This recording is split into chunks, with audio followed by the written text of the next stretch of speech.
حميد. أعوذ بالله السميع العليم من الشيطان الرجيم من همزه ونفخه ونفسه. بسم الله الرحمن الرحيم. اتبعوا ما أنزل إليكم من ربكم ولا تتبعوا من دونه أولياء قليلا ما تذكرون.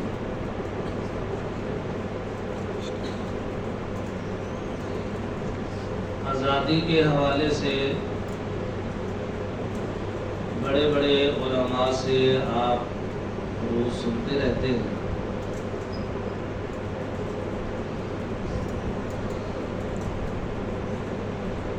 آج کے اس درس میں ہم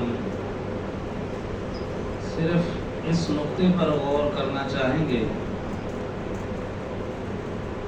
کہ آزادی کا مقصد تھا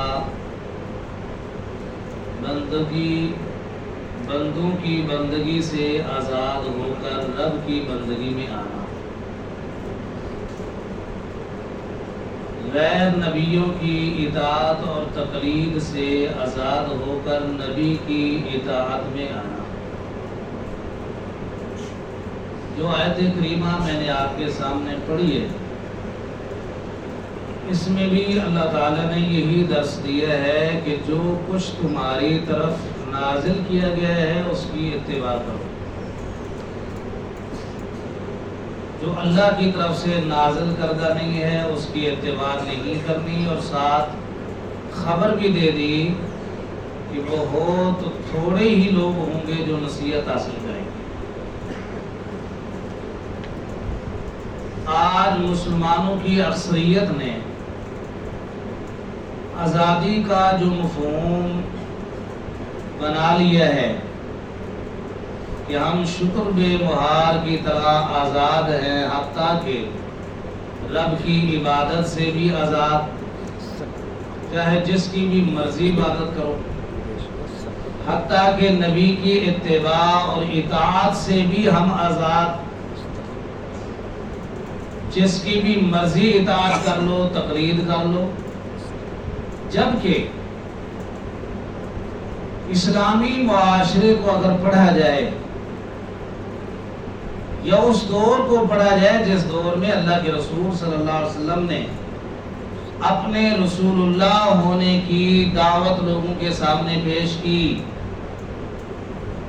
جن لوگوں نے قبول کیا سو کیا، لیکن جن لوگوں نے قبول نہیں کیا تھا وہ بھی جانتے تھے کہ محمد بن عبداللہ کو محمد رسول اللہ کہنے کا مطلب کیا ہوگا،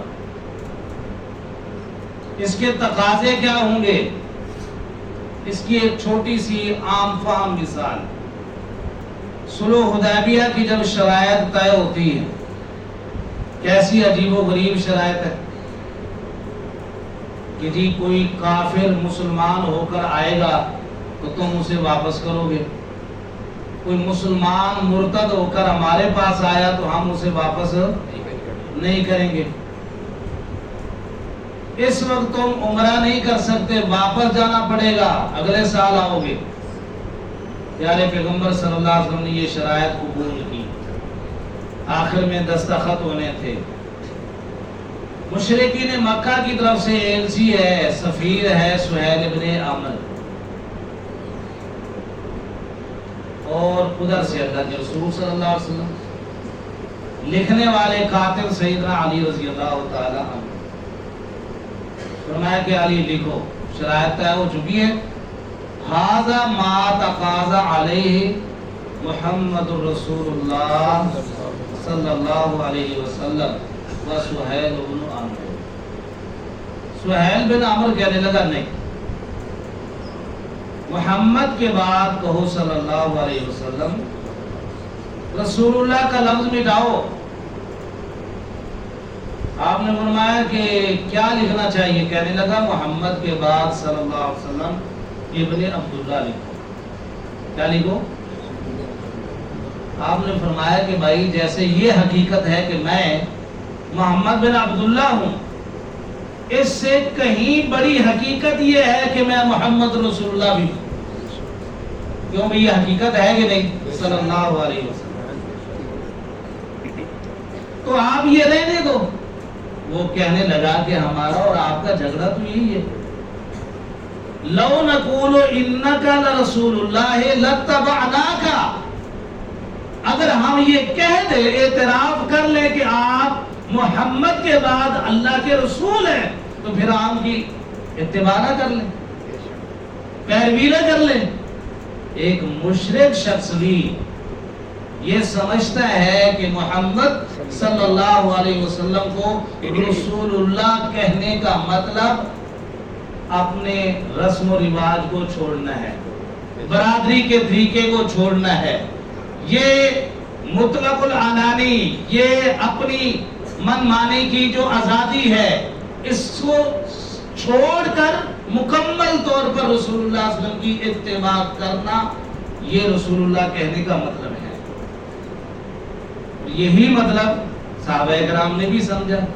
یہی موقع ہے نا، حضرت عمر رضی اللہ تعالیٰ عنہ اللہ کے نبی صلی اللہ علیہ وسلم سے کہتے ہیں، اللہ کے نبی کیا ہم حق پر نہیں ہیں؟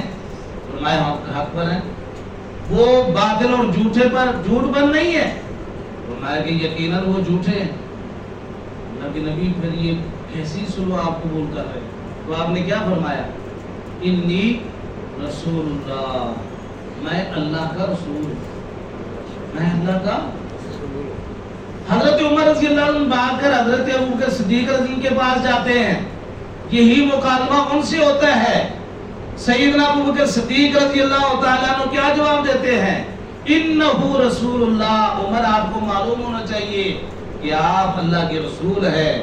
جب ہم نے آپ کو مان لیا ہے کہ آپ اللہ کے رسول ہیں، پھر یہ چونچلا نہیں چلے گی، کامل اتباع ہوگی، صرف اطاعت ہوگی. پھر یہی وجہ ہے سیدنا سمامہ بن اسال رضی اللہ تعالیٰ عنہ پکڑ کر لائے گئے، 3 دن بندے رہے، آخر چھوڑ دیے گئے. غسل کر کے واپسی آئے، مسلمان ہوئے. مسلمان ہونے کے بعد یا اس سے کچھ دیر پہلے اللہ کے نبی نے تو آزاد کر دیا تھا نا. کلمہ پڑھے، پڑھنے کے بعد اللہ کے نبی صلی اللہ علیہ وسلم نے ان کو پابند نہیں کیا کہ تم ادھر ہی رہو یا ایسا کرو ایسا کرو. سب سے پہلا سوال انہوں نے اللہ کے نبی صلی اللہ علیہ وسلم سے جو کیا وہ کیا تھا؟ اللہ کے نبی میں تو عمرہ کرنے کے لیے جا رہا تھا، آپ کے صحابہ مجھے پکڑ کے لے آئے، اب زندگی بدل گئی ہے، مجھے بتائے کہ میں طریقہ کیسے اپناؤں عمرہ کروں. عمرہ کرنے کے لیے جا رہا ہوں، مجھے بتایا جائے کہ عمرہ کیسے کروں. کلمہ پڑھنے کے بعد اپنی من مانی کرنا، رسم و رواج پر چلنا اور آزادی کا یہ مفہوم لینا کہ عبادت جس کی مرضی آئے کرو، اطاعت جس کی مرضی آئے کرو، یہ تو قطعاً رسول اللہ کا اپنی زبان سے اعتراف کرنے کے خلاف ہے. جب انہوں نے کہہ دیا کہ اشہد اللہ الہ الا اللہ واشہد ان محمدا عبدہ ورسولہ، تو پھر مسئلہ بھی آپ سے پوچھا کہ اب میرے ملک یمامہ کا طریقہ نہیں چلے گا، یمامہ کی برادری کا طریقہ نہیں چلے گا، میری عیسائیت کا طریقہ نہیں چلے گا.